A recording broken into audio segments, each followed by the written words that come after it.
Mateus capítulo 16. Chegando-se os fariseus e os saduceus para o tentarem, pediram-lhe que mostrasse algum sinal do céu. Mas ele respondendo disse-lhes: quando é chegada a tarde, dizeis, haverá tempo bom, porque o céu está rubro. E pela manhã, hoje haverá tempestade, porque o céu está de um vermelho sombrio. Hipócritas, sabeis diferenciar a face do céu, e não conheceis os sinais dos tempos. Uma geração má e adúltera pede um sinal, e nenhum sinal lhes será dado, senão o sinal do profeta Jonas. E deixando-os, retirou-se. Irmãos, vejam só que interessante.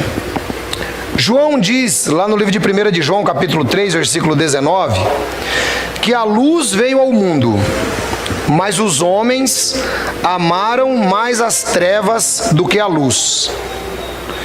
E isso é algo natural, porque a nossa inclinação pecaminosa, ela faz com que nós tenhamos mais prazer nas trevas do que na luz. Isso é algo natural. E também um alerta para nós. Vejam que esses homens, os fariseus e os saduceus, eles eram muito conhecedores da Bíblia. Eles conheciam muito bem a Bíblia, que era a Bíblia hebraica. Porém, eles sabiam também da promessa de que o Messias iria chegar. E o que é que acontece?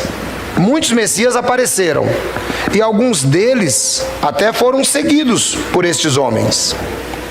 Mas quando Jesus vem, e Jesus ele está fazendo sinais e maravilhas para aquele povo, os fariseus agora, eles querem uma confirmação de que Jesus realmente é o Messias. Então eles queriam um sinal do céu. Eu quero trazer o primeiro ponto para você, irmãos.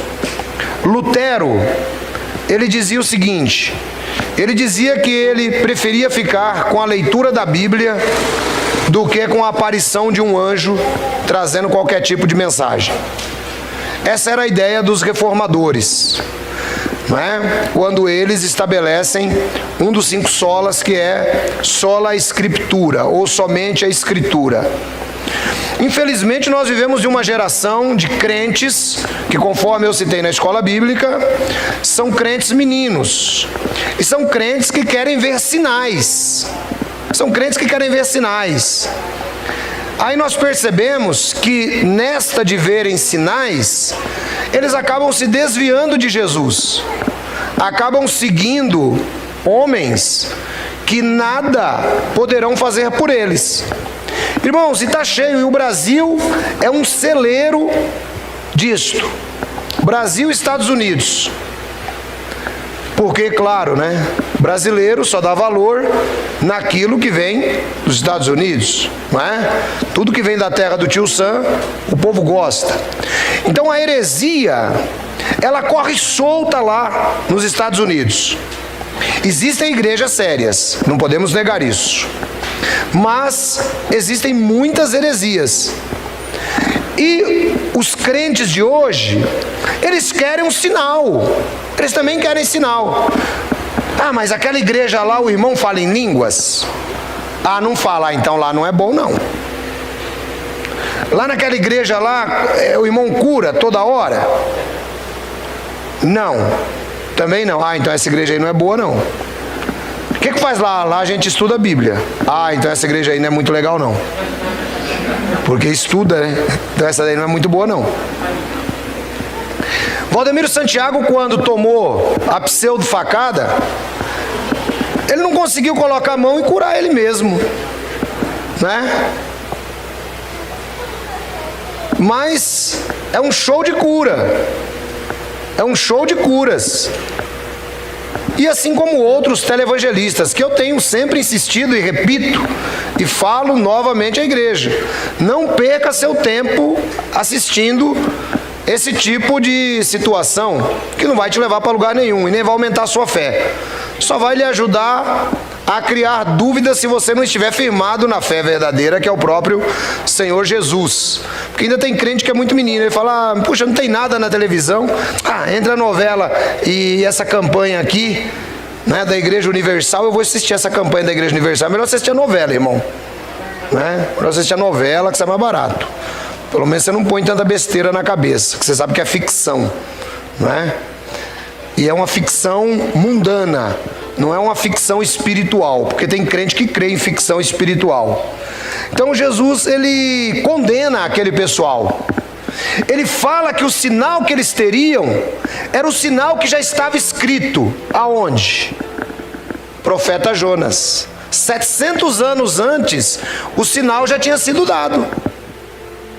Então ele falou assim: eu não vou dar sinal nenhum.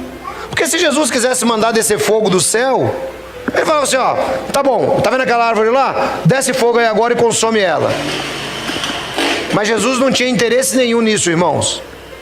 E Jesus não tem interesse que você siga-o por conta de sinais. Ele não tem interesse nenhum que você faça isso. O interesse dele é que você entenda o sinal de Jonas. E qual foi o sinal de Jonas? Assim como Jonas esteve 3 dias e 3 noites no ventre do peixe, assim estará o Filho do Homem no coração da terra. E o que é o sinal de Jonas? Se com a tua boca confessares a Cristo e com o teu coração creres que Deus o ressuscitou dentre os mortos, serás salvo. O sinal de Jonas era a ressurreição de Cristo. Ou seja, a ressurreição deveria testemunhar àquela geração que ele realmente era o Cristo. A grande preocupação quando Jesus morre é essa, dos principais líderes. Por quê? Essa palavra ficou marcada neles. E aí eles diziam o seguinte: olha, é bom que a gente coloque guardas na porta do túmulo, porque senão seus discípulos podem vir à noite, rolar a pedra, roubarem o corpo e dizer que ele foi ressuscitado. Então eles conheciam muito bem qual era o sinal de Jonas. E aí Jesus, ele aproveita e diz para eles: olha, vocês sabem interpretar os sinais do céu, né? É igual a gente.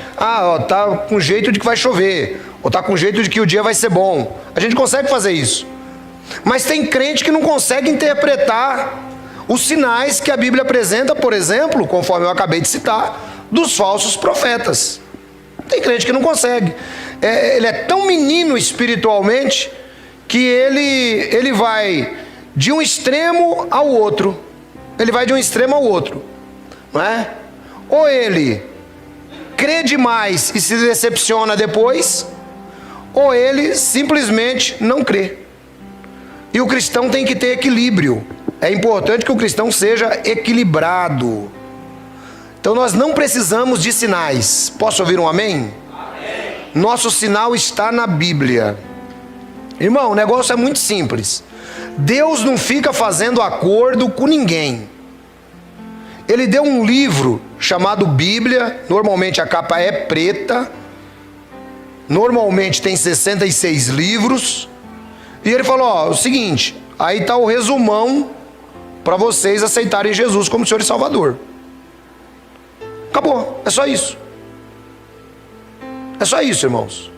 Essa complicação louca que o pessoal faz são os fariseus e os saduceus. Eles querem sinais. Nós não queremos sinais. Nós queremos ouvir a palavra de Deus.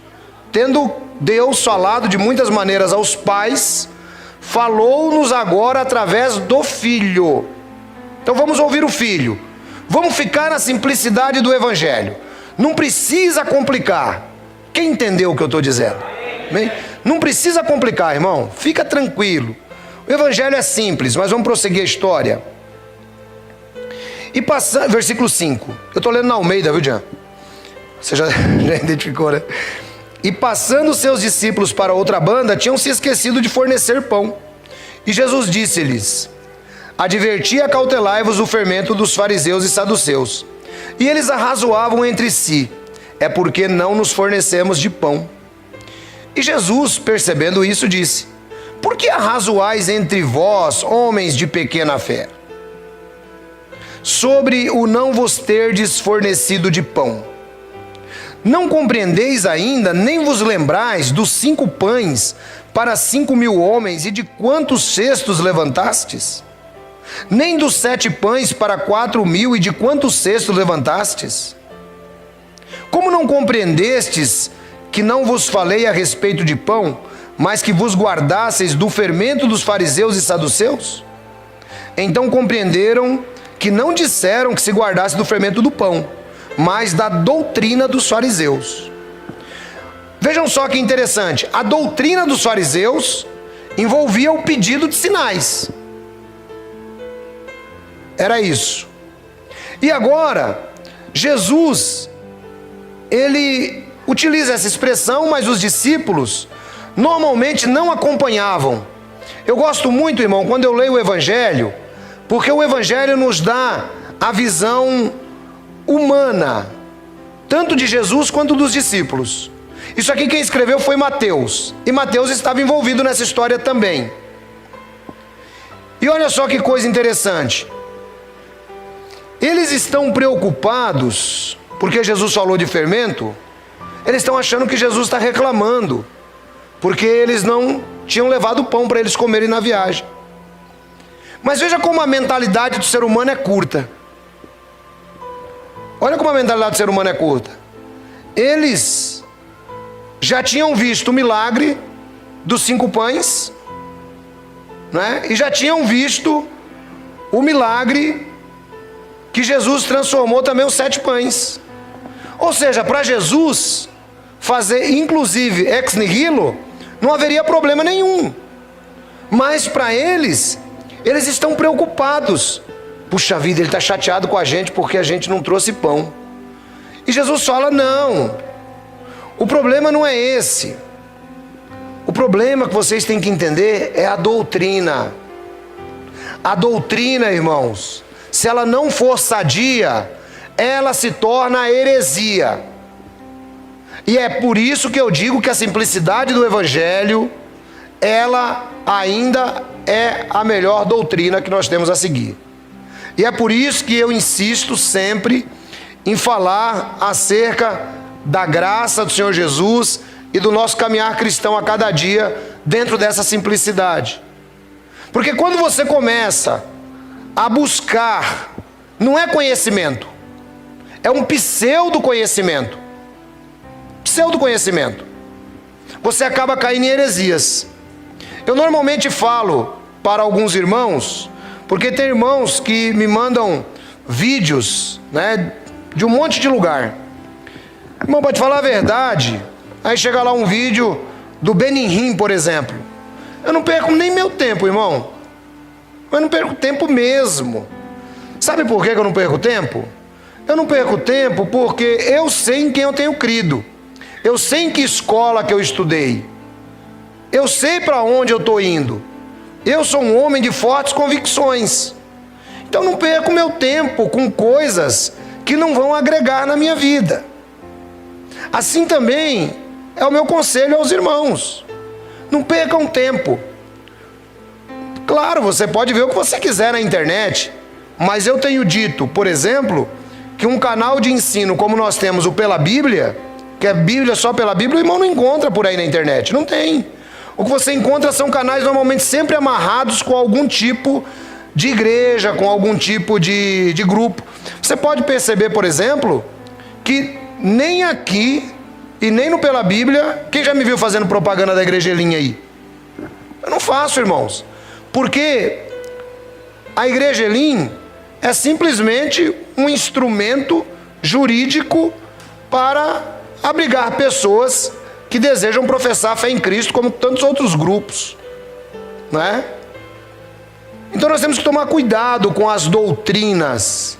Por exemplo, tem se espalhado pelo mundo, isso aí eu sempre fui um combatente desde que ela começou, a doutrina da teologia da prosperidade. não é? Que também tem aí o seu braço, a confissão positiva, e que acaba beirando muitas vezes a certas práticas muito parecidas até mesmo com grupos esotéricos. E tem crente menino que acredita em tudo aquilo e que insiste, que quer continuar. Tem grupos sectários na televisão falando em Jesus. E nós precisamos entender, irmãos, que não é tudo que se fala de Jesus que é bom. Tínhamos esse conceito antigamente. Nossos pais, nossos avós diziam: não, falou de Deus, tá tudo certo. Não, irmãos, não é assim não. A Bíblia diz que Satanás, ele se transforma em anjo de luz. E não é à toa que os seus ministros se transformam em ministros de justiça. Então não se engane, não se engane, tá? Jesus Cristo, ele disse que dentro dessa colcha de retalhos, chamada Reino de Deus, ia ter joio e ia ter trigo. Nós não queremos julgar ninguém, mas os ensinamentos, as doutrinas, nós podemos julgá-las. As doutrinas nós podemos julgá-las. Então é necessário que você preste muita atenção. Esses televangelistas, normalmente, eles trazem um discursinho legal de Jesus. Se você parar para prestar atenção, você vai ver que eles trazem um discursinho legal. Aí você fala: oh, puxa vida, esse cara aí é bom, tal, não sei o quê. Então, por que, irmão, você só conhece um grupo religioso se você começar a conhecer os bastidores dele? Pela televisão, qualquer julgamento que você fizer é precipitado, porque você não conhece. Eu fui a uma determinada igreja quando eu estava me convertendo, e aí eu cheguei lá porque quando eu comecei a me converter, só para contar para vocês rapidamente, eu fiz igual Paulo, porque Paulo sempre me inspirou. Fiz igual Paulo, eu não fui atrás de homens, né? Mas eu fiquei ali buscando através do Espírito de Deus o caminho. E aí, irmãos, você imagina um cara testemunha de Jeová, que nem eu era, com a cabeça cheia de minhoca, que nem eu tinha. Né? Aí eu falava assim: agora, porque naquela época eu ainda tinha essa ilusão de que tinha igreja verdadeira. Eu pensava isso aí, eu falava: tem igreja verdadeira, tem que achar a igreja verdadeira agora. Hoje eu inclusive admoesto muito pessoal lá no outro canal por causa disso, porque ao virou mexer tem um que me liga ou manda mensagem: pastor, e agora? Qual igreja que eu vou? E aí eu explico. Então eu comecei aí, irmãos. Aí cheguei na Universal. Falei: deixa eu dar uma olhada aqui como é que é esse negócio. Aí entrei lá na Universal. Foi a primeira igreja que eu fui, varão, Universal. Aí cheguei lá. Aí tinha uma porta. Tinha uma porta montada no chão livre. Aí eu cheguei, sentei lá no último banco. O obreiro já veio falar comigo, tal. E aí eu falei: não, beleza, né? Tipo assim, ó, tô aqui meio de longe, sou um espectador, só vim ver. Aí ele começou a pregar, dali a pouco começou a distribuir os envelopes, né? Começou a distribuir os envelopes. E aí ele falou assim: irmão, todo mundo que pegou o envelope, então, agora vai colocar determinado valor, que é a campanha tal, não lembro qual era a campanha. Tinha que colocar um determinado valor e passar pela porta, porque a porta significava Jesus, significava que você estava, né, adentrando em Jesus. Aí eu olhei aquilo lá e falei: ixi, isso aqui está por fora, meu. Nunca mais voltei. Falei: não, isso aqui tá por fora. Misticismo religioso. Aí fui em outra. Cheguei lá na outra. Aí o cara fez uma pregação legal também. Pregou e depois eles cortam as câmeras. Aí eles entram com a teologia da prosperidade, porque eles sabem que muita gente bate nisso. Aí ele cortou as câmeras, tal, fez o merchandising, e aí depois voltou a câmera de novo na outra pregação, né? E eu falei assim: não, isso aqui também está por fora, isso aqui está errado. Também entrando para a parte das campanhas. E assim foi, irmão. E assim eu fui andando nessa ilusão de encontrar a igreja verdadeira. Até um dia eu descobri a igreja verdadeira. Até que um dia eu descobri. Aí eu falei, agora sim. E aí você me pergunta, qual foi, ancião? Foi Jesus, irmão. Jesus é o único que agrega em torno de si o verdadeiro corpo de adoradores. Aí sim, aí você chegou na igreja verdadeira.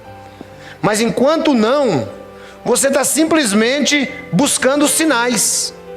Buscando sinais. Assim como os fariseus. E um outro ponto importante que nós precisamos destacar aqui é o seguinte: não esqueça aquilo que Deus já fez na sua vida. Não esqueça. Os discípulos tinham uma mentalidade curta. Eles tinham acabado de ver, porque você imagina, irmãos. Pensa, às vezes você conversa com irmãos, eles assim, irmão, ó, Deus me deu uma palavra há 30 anos atrás. Hoje eu estou vivendo o que Deus falou através de um irmão. Os discípulos, Jesus fala assim, homem de pequena fé. Eles tinham visto já o transformar dos pães 2 vezes. E eles não estão acreditando muito naquele negócio ainda. Então, irmão, não esqueça o que Deus já fez na sua vida. Aí se você fala assim, mas o que é que Deus fez na minha vida? Apenas você pode dizer o que Deus fez na sua vida. E você sabe que não foi pouco. Você sabe que não foi pouco. Aí você fala assim, desde que o mundo é mundo eu me conheço como crente e não vi nada de extraordinário na minha vida. Aí eu lamento pela sua vida.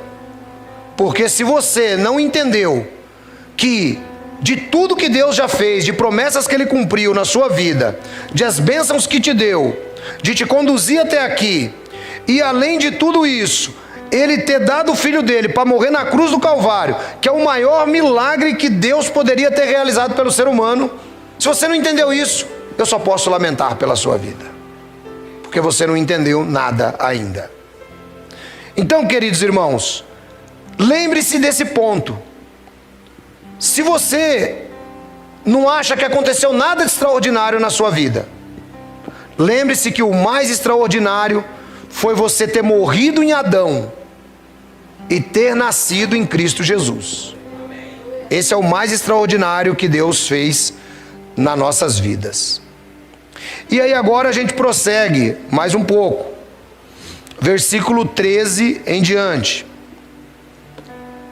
E chegando às partes de Cesareia de Filipe, interrogou os seus discípulos dizendo, quem dizem os homens ser o Filho do Homem? Eles disseram, uns João Batista, outros Elias, e outros Jeremias ou um dos profetas. E disse-lhe ele, e vós, quem dizeis que eu sou? E Simão Pedro respondendo disse, tu és o Cristo, o Filho do Deus vivo. E Jesus respondendo disse-lhe, bem-aventurado és tu, Simão Bar-Jonas, porque não foi carne e sangue quem te revelou, mas meu Pai que está nos céus. Pois também eu te digo que tu és Pedro, e sobre esta pedra edificarei a minha igreja, e as portas do Hades não prevalecerão contra ela. E eu te darei as chaves do reino dos céus, e tudo que ligares na terra será ligado nos céus, e tudo que desligares na terra será desligado dos céus. Então mandou a seus discípulos que a ninguém dissessem que ele era o Cristo. Bom, vamos dar uma paradinha aqui então, irmãos. Aqui nós temos alguns fatores importantes. Primeiro, a ocasião era uma ocasião de espera de um Messias. O contexto nos mostra que eles pediam um sinal. Eles queriam entender quem era aquele Messias. Eles queriam entender que se Jesus era verdadeiramente o Messias. Jesus fala, não vou dar sinal nenhum, o sinal é o de Jonas. Agora com os discípulos, ele fala assim, bom, vamos lá. Porque dá-nos a impressão, o texto, e isso é relatado também em outros evangelhos, que os discípulos, alguma parte do dia, eles acabavam dividindo a sua atividade com Jesus. Tipo, o Pedro, por exemplo, ele era casado. Então acho que o Pedro dava um pulinho na casa dele, dava uma olhada como é que estavam as coisas e tal, voltava, seguia Jesus. E os outros discípulos a mesma coisa. Então, tipo, eles andavam por lugares que Jesus não ficava parando muito tempo. Aí, Jesus fala assim, olha, e aí, diante do que está acontecendo, quem o pessoal está dizendo que eu sou?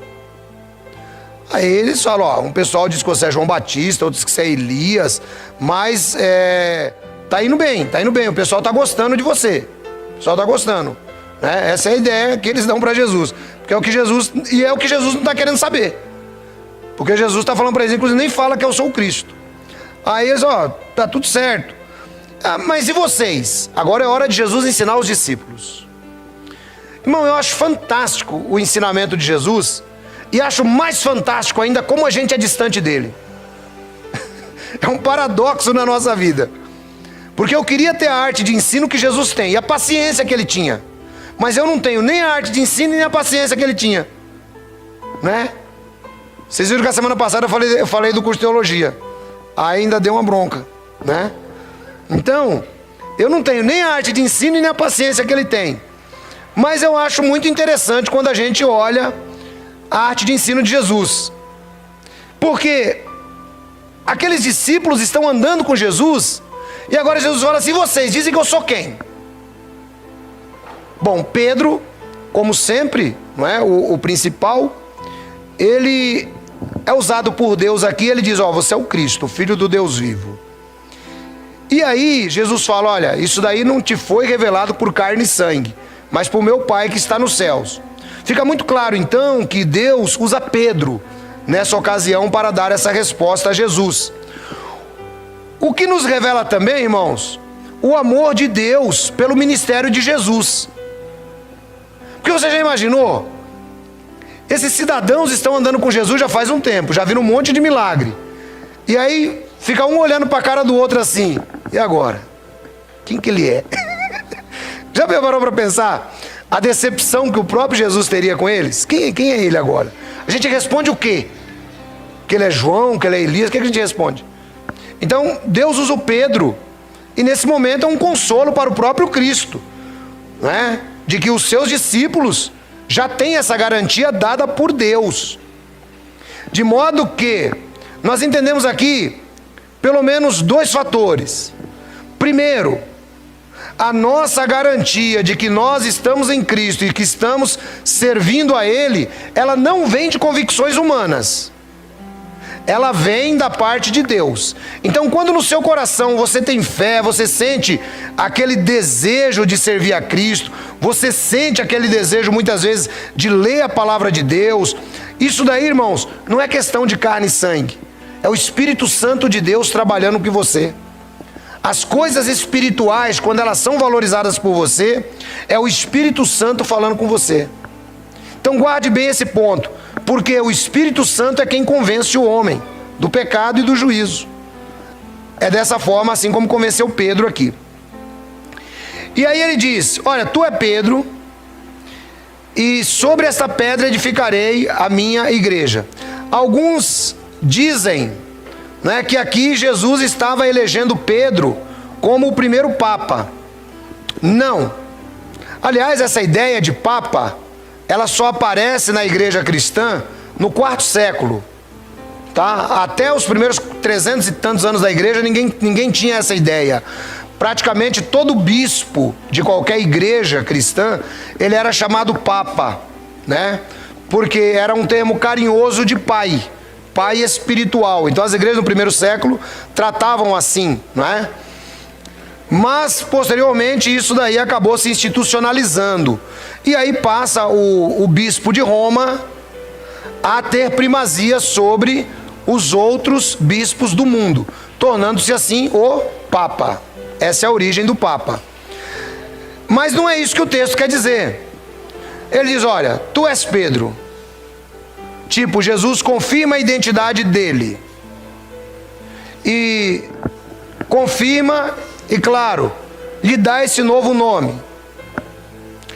Ele era conhecido como Simão Bar-Jonas. Essa expressão Bar-Jonas, ela é separada, as Bíblias hoje trazem tudo junto. Mas esse Bar aqui quer dizer filho de. Simão, filho de Jonas. Tá? Então, eu te digo que você é Pedro. Então, a partir daqui eu vou te chamar de Pedro. Pedro, que também significa pedra. E ele diz: e sobre esta pedra edificarei a minha igreja. E aí alguns confundem, acham que a pedra aqui a quem Jesus se referia era o apóstolo Pedro. Não. A pedra a quem Jesus se referia está no diálogo anterior. Quem dizem os homens que eu sou? Ah, tu és o Cristo. Então Jesus ele prossegue, isso é muito legal, porque quando a gente pega a Bíblia em português, a gente não consegue ter dimensão do posicionamento que estava na língua grega. O posicionamento lá, ele é diferente. Aqui às vezes você pode ler e ter essa interpretação. Mas o posicionamento na Bíblia grega é que o diálogo continua e Jesus, ele se identifica. E sobre esta pedra que você identificou, Pedro, eu construirei a minha igreja. Ou seja, a igreja é fundada no Senhor Jesus. Ele é a cabeça da igreja, tá? Enquanto nós somos o corpo. Essa é a ideia que ele traz aqui. E ele diz que as portas do Hades não prevalecerão contra ela. Ou seja, desde esse momento aqui, o que Jesus está mostrando, que ele sempre iria ter a sua igreja na terra.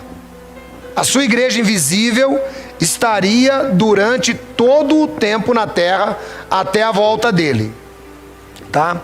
Não é a instituição, é a igreja invisível do Senhor. Enquanto houver a igreja de Jesus na terra, a terra ela aguarda a presença de Cristo. É por isso que nós comemoramos a ceia do Senhor todos os meses, mostrando para o mundo que a igreja de Jesus está na terra. E aí o texto continua: e eu te darei as chaves do reino, e tudo quanto ligares na terra será ligado no céu, e tudo que desligares na terra será desligado nos céus. Bom, Jesus ele usa pelo menos duas vezes essa expressão. Ele usa aqui e usa lá em Mateus 18. E aí é claro, né? Bom, como diz o reverendo Caio Fábio, uma vez eu citei essa expressão e o pessoal achou ruim, mas é uma grande verdade. É claro que não se referindo à palavra de Deus, mas se referindo ao uso dela como é utilizado pelos religiosos, de que a Bíblia é a mãe das heresias. Não a palavra de Deus, mas a maneira como eles utilizam. E é uma verdade. Então os religiosos pegam, por exemplo, esse texto. Se você fizer uma breve pesquisa, você vai entender que essa palavra ligado e desligado era uma palavra comum no judaísmo e era muitas vezes utilizada como jargão em conversas. Então Jesus ele diz aqui para Pedro: olha, tudo que ligares na terra será ligado no céu, e tudo quanto desligares na terra será desligado no céu. Bom, aqui nós temos duas opções. Ou a gente acredita que Pedro foi o primeiro papa, ou o texto não quer dizer o que todo mundo diz. Porque como é que eles aplicam esses textos? Normalmente eles aplicam esses textos para pastores, padres, bispos, apóstolos e assim por diante. Que aí ele diz assim, ó, esse irmão aqui está desligado da igreja, então agora ele acabou de ser desligado no céu. Quem já ouviu essa expressão? Então, pode esquecer isso aí, irmão. Isso é besteira. Não é nada disso. Ser humano nenhum tem poder para desligar ninguém no céu da igreja do Senhor Jesus. Nós, como pastores, padres, bispos, qualquer outra coisa que você queira chamar, nós temos autoridade para disciplinar no seguinte sentido: disciplina significa ensinar. Ensinar. Ninguém está autorizado a expulsar e dizer assim, agora eu desliguei. Eu já vi gente falando isso. Não, fulano lá, o pastor desligou ele da igreja, então ele agora está desligado no céu, né? Isso aí esquece, irmão. O texto não tem nada a ver, porque se a gente tiver que acreditar assim, nós vamos ter que acreditar que Pedro foi a autoridade que a igreja católica coloca. Agora, a gente critica a igreja católica por conta da autoridade que dão a Pedro, como primeiro papa, por conta desse texto. E aí a gente usa, né, em benefício próprio, que é para o irmão ter medo. Não, porque, puxa, se o pastor me desligar lá, eu estou desligado no céu. Já foi desligado alguma vez ou não?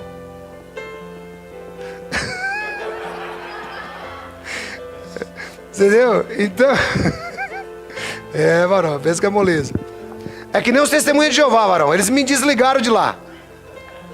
Aí falaram que eu fui desligado no céu.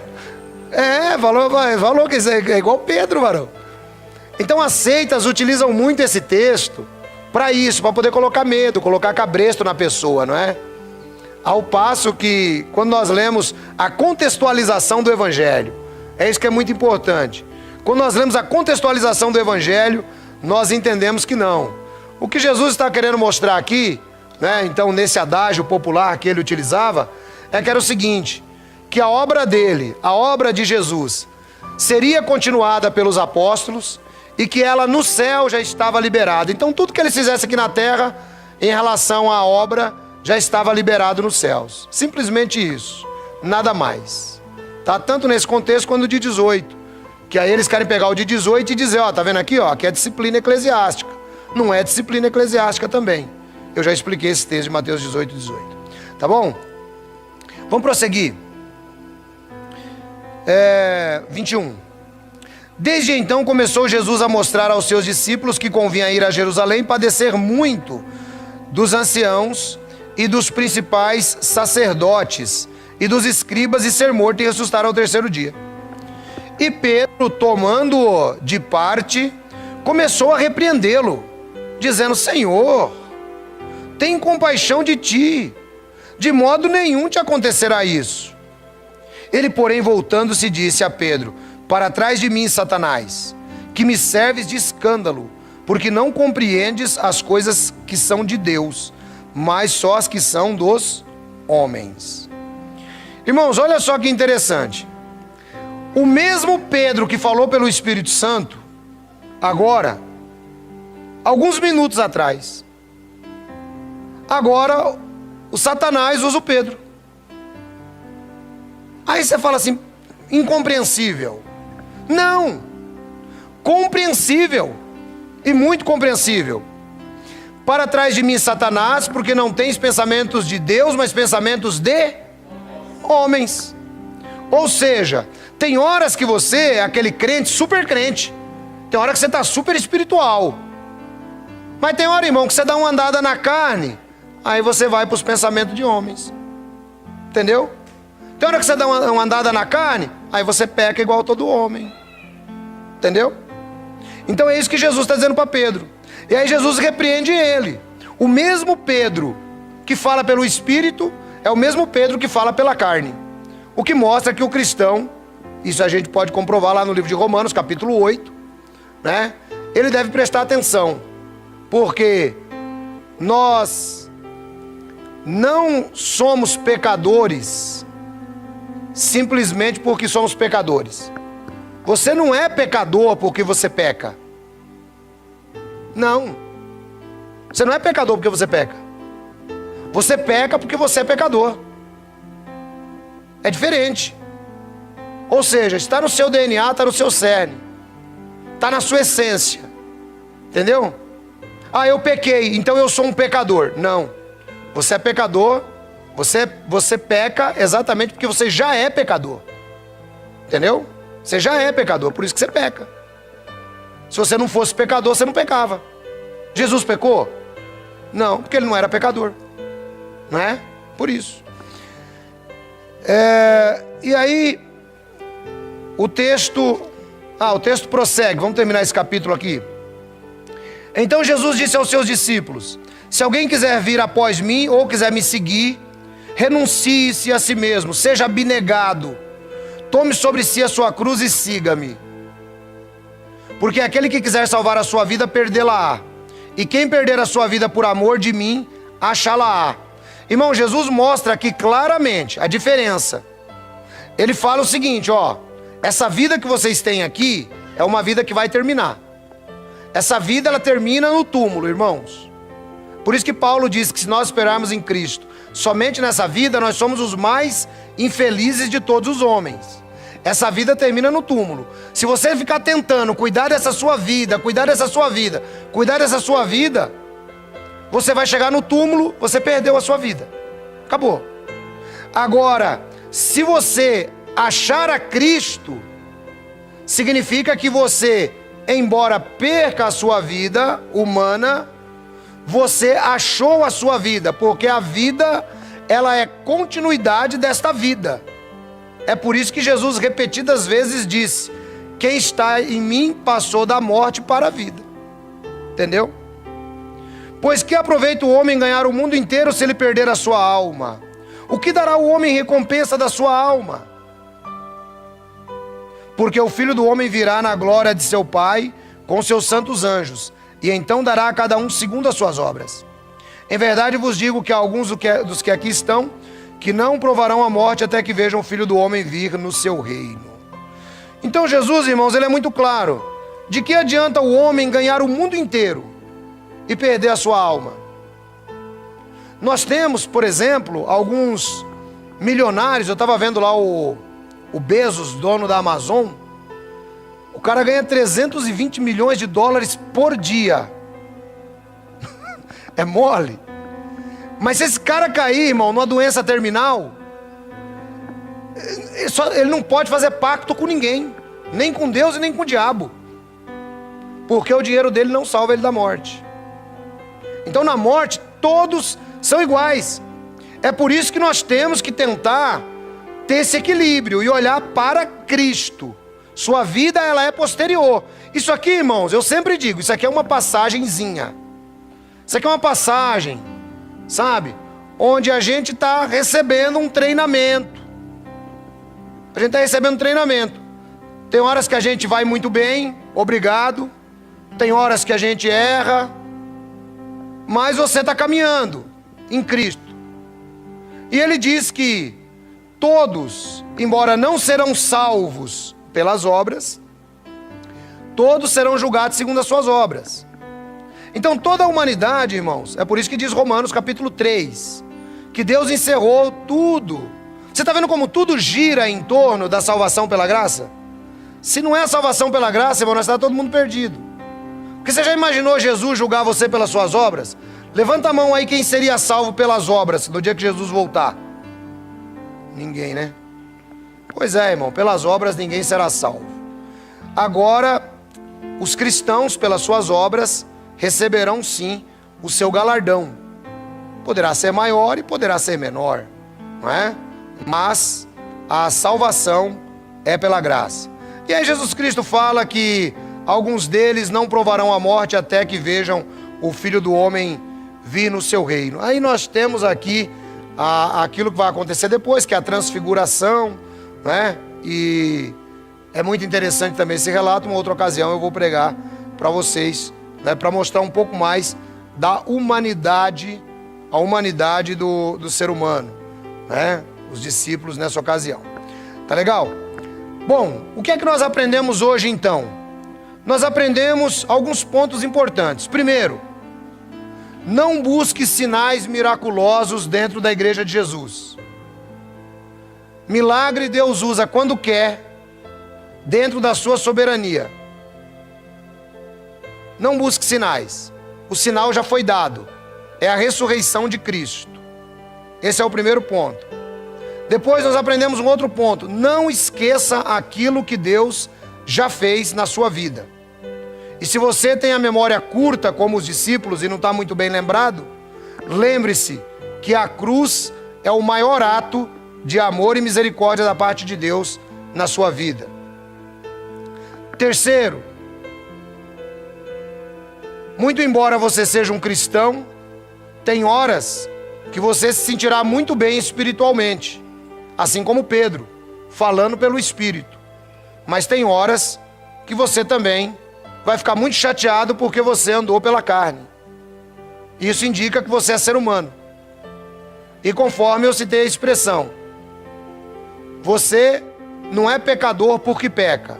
Você peca porque você já é pecador. Está no cerne do ser humano. E por último, nós aprendemos que se você deseja ser discípulo de Jesus, você precisa ser uma pessoa abnegada. Você precisa aprender a carregar a sua cruz. Cada um de nós temos uma cruz, irmãos, para carregar. Então, Identifique qual é a sua. Pode ser aquela situação mais aflitiva que você tem na vida. Ela é a sua cruz. Carregue ela. A irmã está batendo ali no joelho do Belo, falando que o Belo é a cruz dela, varão. Fez que é moleza. Então carregue a sua cruz, não importa qual seja. Seja resiliente. Entenda que a nossa vida não termina nesta vida. Não busque tantas coisas deixando a sua verdadeira vida espiritual para trás. Aquilo que nós temos que crer é que a nossa vida, ela ainda está à frente em Cristo Jesus.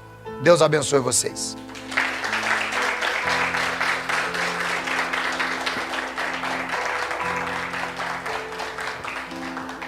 Eu quero agradecer a todos os irmãos, também os que estão aí pela internet. Deus abençoe todos vocês. Curtam, espalhem, compartilhem essa mensagem também com outras pessoas. Se ela serviu para a sua vida, eu tenho certeza que ela vai servir para a vida de mais alguém. Divulgue o nosso canal pela Bíblia. Seja um agente de Cristo na terra. Ajude outras pessoas a conhecerem a palavra de Deus. Grande abraço a todo o pessoal da internet. Fiquem na graça e na paz de Jesus.